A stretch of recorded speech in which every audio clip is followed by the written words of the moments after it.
If you suspect someone in your life is suffering from narcissistic abuse, but you want to know for sure, this video is designed just for you.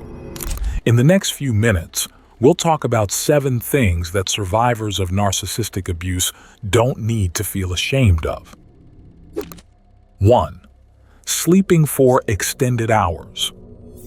All right, let's delve into the world of sleep, a sanctuary often misunderstood after the relentless storm of narcissistic abuse.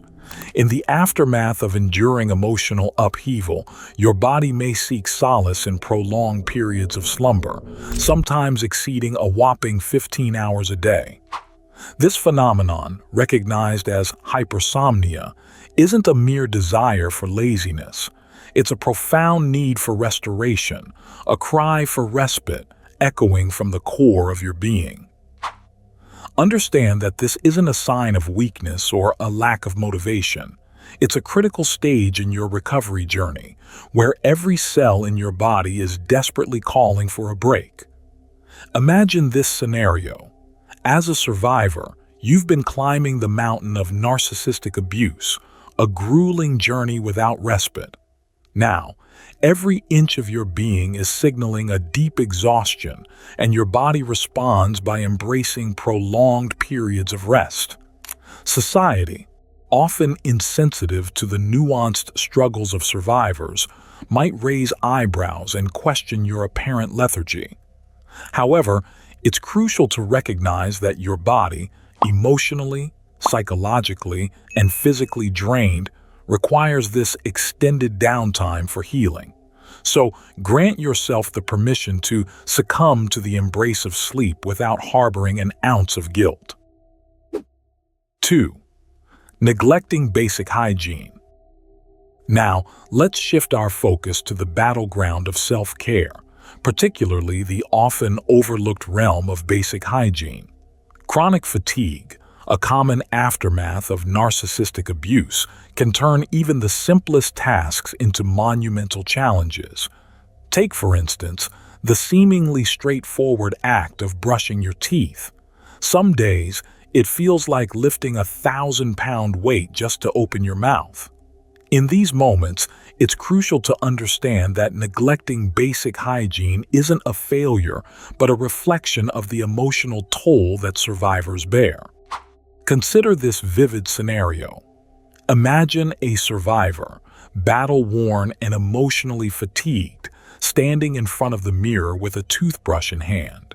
The act of brushing becomes a metaphorical journey up Mount Everest. Society, often oblivious to the internal turmoil, might question why this seemingly simple task poses such a challenge. However, the survivor isn't neglecting hygiene out of laziness. They're navigating through a battlefield of self-care, overcoming each obstacle at their own pace. So, let the toothbrush be a symbol of resilience rather than a measure of societal expectations. 3. Avoiding self-hygiene tasks. Now, let's step into the realm of self-hygiene, where societal norms collide with the unique struggles of a narcissistic abuse survivor. There might be days when stepping into the shower feels like entering uncharted territory, and that's perfectly okay. Avoiding self-hygiene tasks isn't a sign of negligence or lack of self-worth, but a coping mechanism, a response to the internal turmoil survivors grapple with daily. Imagine this scenario. A survivor battling emotional storms faces judgment for avoiding the seemingly simple act of showering. Society, often quick to pass remarks, fails to understand the depth of the internal battles. It's not about being unclean or lazy.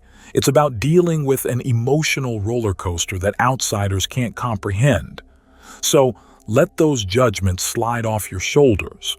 You're fighting a battle within, and taking one step at a time towards self-hygiene is a victory in itself. 4. Living in a messy environment. Let's explore the complexities of living in a cluttered environment, both physically and emotionally. Having a messy house isn't a mere lack of organization. It's a tangible manifestation of the internal chaos survivors grapple with daily. The clutter surrounding you is a visual representation of the battles fought within, and it's crucial to understand that this external mess is a smaller issue compared to the monumental internal struggles you face. Picture this scenario. A survivor, amidst the aftermath of narcissistic abuse, stands in a room filled with clutter. Others may see disorganization, but they fail to grasp the emotional storms the survivor contends with. It's not about being lazy or indifferent. It's about directing every ounce of energy towards resolving internal conflicts. So, while society may raise an eyebrow at the external chaos, it's imperative to recognize that the clutter serves as an externalized reflection of the inner turmoil. And that's okay.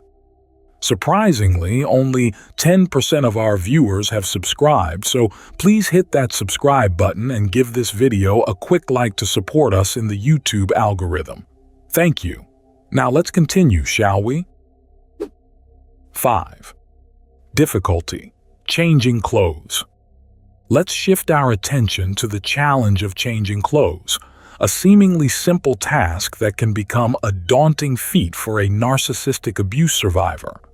There may be days when the fatigue is so overwhelming that the idea of changing outfits feels like a Herculean effort.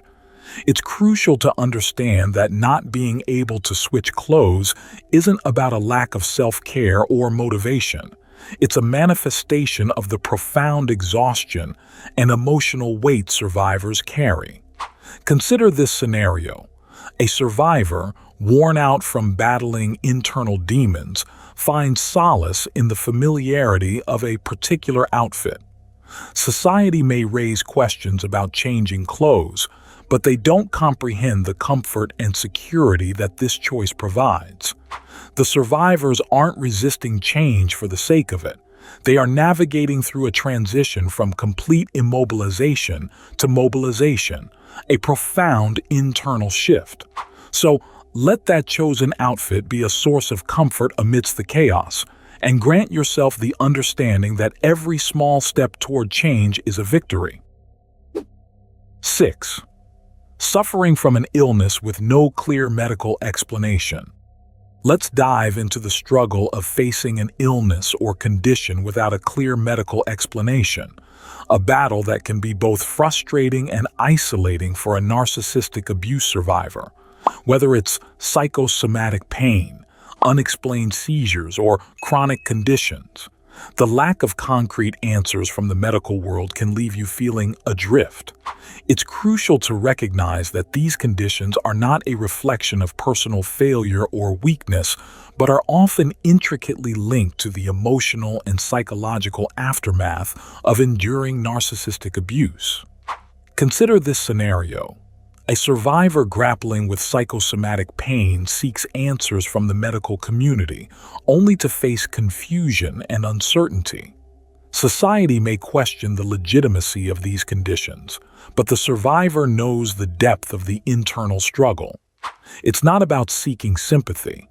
It's about acknowledging the real and tangible impact of emotional trauma on physical well-being. So, in the face of unexplained illnesses, grant yourself the space and time to seek holistic answers, understanding that your body is expressing the discomfort it has endured. 7. Seeking professional help and validation.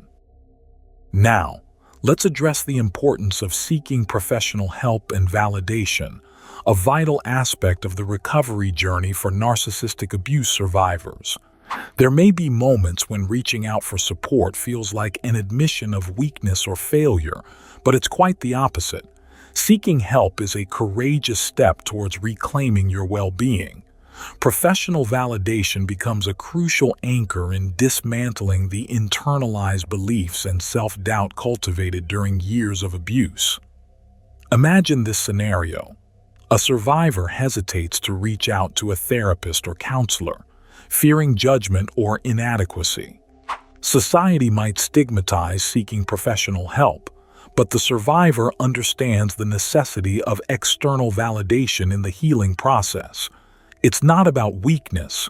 It's about empowering yourself with the tools and support needed to navigate the complex aftermath of narcissistic abuse.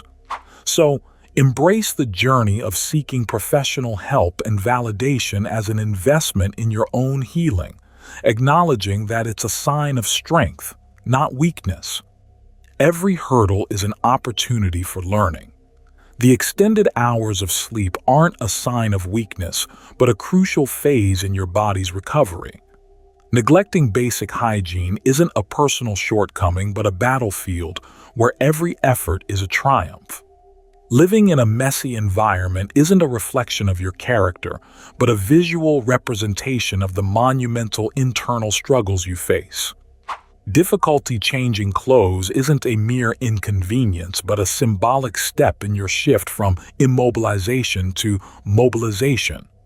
Facing an illness with no clear medical explanation isn't a verdict, but a call to seek holistic answers, acknowledging the profound connection between emotional trauma and physical well-being.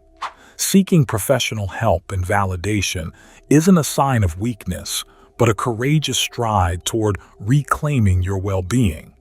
In every struggle, there's a lesson waiting to be learned, a nugget of wisdom that propels you forward on your journey of healing and self-discovery. Remember, it's not just about surviving.